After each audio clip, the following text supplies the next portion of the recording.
The embassy of Ukraine in Nigeria says Nigerians who are willing to travel to Ukraine to fight Russian forces must be willing to provide $1,000, about 580,000 naira, for tickets and visa.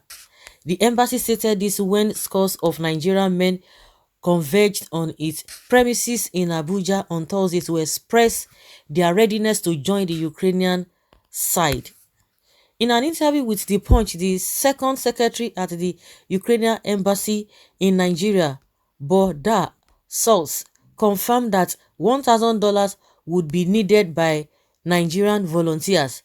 The announcement did not go down well with the Nigerians, who lamented that the price was too high. The $1,000 requirement is too high, said Monday Adiku with number 96NA/41/2808, who was dismissed from the Nigerian army and was army for leaving his duty post to visit his pregnant wife without permission. They said we should provide, according to what he said, provide evidence of military experience, passports, and $1,000 for tickets and others. When I asked that the salary, what is the salary, the guy first said $7,000 and later changed it to $3,300 per month. I showed him my military and training certificates. When asked why he wants to go to Ukraine, Adiku said he needed money to take care of his family, including his 6 children. He said, I want to go to Ukraine because I am a military man. I fought in Liberia. I fought in Sierra Leone. I was part of the 33 battalion. I was trained by Ukrainian soldiers when I was in the United Nations in Kosovo on how to shoot and drive APC tanks. I can drive it very, very well. So when I heard about Ukraine and the way people are trooping in, I am a farmer. I don't have anything. I am a fighter. They said they will pay us so I am ready to fight so that I can get paid and take care of my family. I will also bring glory to the name of Nigeria as a worthy ambassador.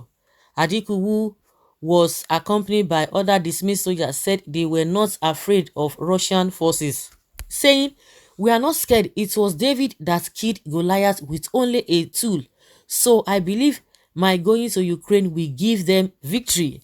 Another applicant, Nkem Undweche, who is from Anambra State, said he was fluent in Russian, having attended a Russian military academy in 2007. He also said he was willing to fight on the side of the Ukraine. Undweche added that his wife was was against him traveling to fight for Ukraine, but he would travel nonetheless for the sake of honor. I am 101% to fight for Ukraine. It is wrong for someone to invade another person's land.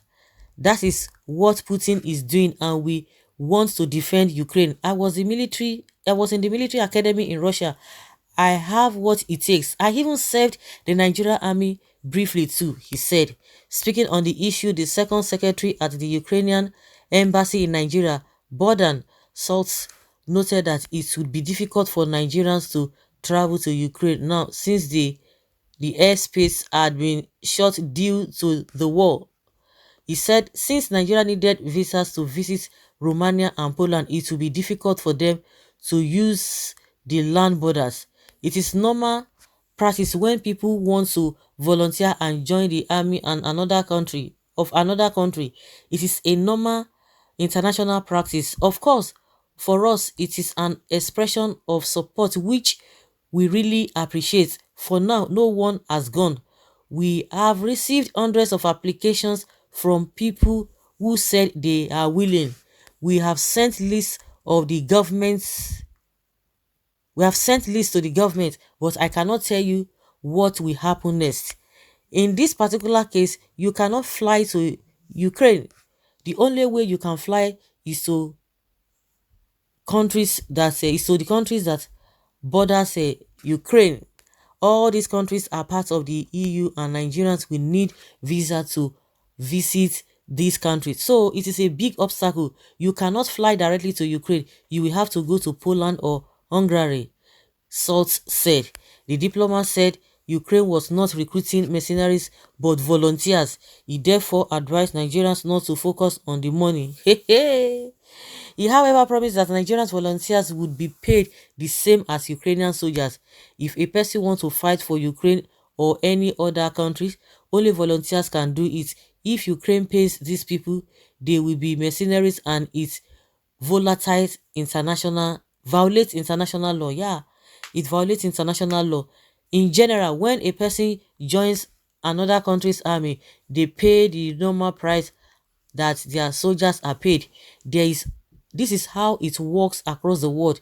You come to fight because an injustice has been done, he said. On why $1,000 was being demanded from Nigerian volunteers, the Ukrainian diplomat said, yes, $1,000, that is what I paid the last time I visited Ukraine. While thanking Nigeria for siding with Ukraine at the United Nations General Assembly, he pleaded with Nigerian citizens who may have been victims of racism during the evacuation of Ukraine not to feel offended, adding that war situations sometimes force people to act out of character. He, however, advised Nigerians also not to fall for Russian propaganda. Okay. Well, these guys, they just want the money. Of course, I don't know who is going to love you to the extent that he wants to go and die for your country. The most important thing that these people, they don't even care whether they die or not, because that is their job. You can say, oh, they are not serious, they are not whatever. No, it's just like the way we have a Nigerian army. Are you going to say they are not serious? Because everybody believes that if you are going on that mission, maybe you have signed your death warrants. It doesn't work that way. That is their job. There's no job that is not a risky. So again, the same Ukrainian government that said they wanted people, at the end of the day, didn't you know that the airspace is not going to be this? It's not going to be open. It's like they're not just serious. They're just like here and there. They don't even know what to do. Maybe they didn't believe that people will come, or they are still looking at negotiation with Russia. That would be best, or the best, and that would be better. Because with the way whether the representative or what is talking, it's like the government is not serious. Maybe they're just looking for volunteers that will not be paid, like what is being reported. Firstly, he said, oh, they are going to pay $7,000. Later, I say 3,000, whatever. That's the way you say that's in a go jail, go jail. And coming to think of it, saying that, oh, because it was a war situation, that they should not be offended with the racism. This thing, no, it has always been like that in that country, from what we have heard, from all indications. So it is not as a result of the situation on ground that made them to behave like that, but it was just too obvious. This cannot be ignored. But that being said, with what is on ground now, if they are serious about it, these volunteers are ever ready. They are ever ready. And he said, oh, don't focus on the money. If they don't focus on the money, so who is going to feed their family? They don't focus on the money. Or does it mean they are going to jones them? That's just the way I see it. Well, so guys, let's hear your opinion and have your take on this, because to me, that $1,000, you're supposed to take them free to that place, do whatever you need to do. And are you telling them to come and pay money? Oh, now wow.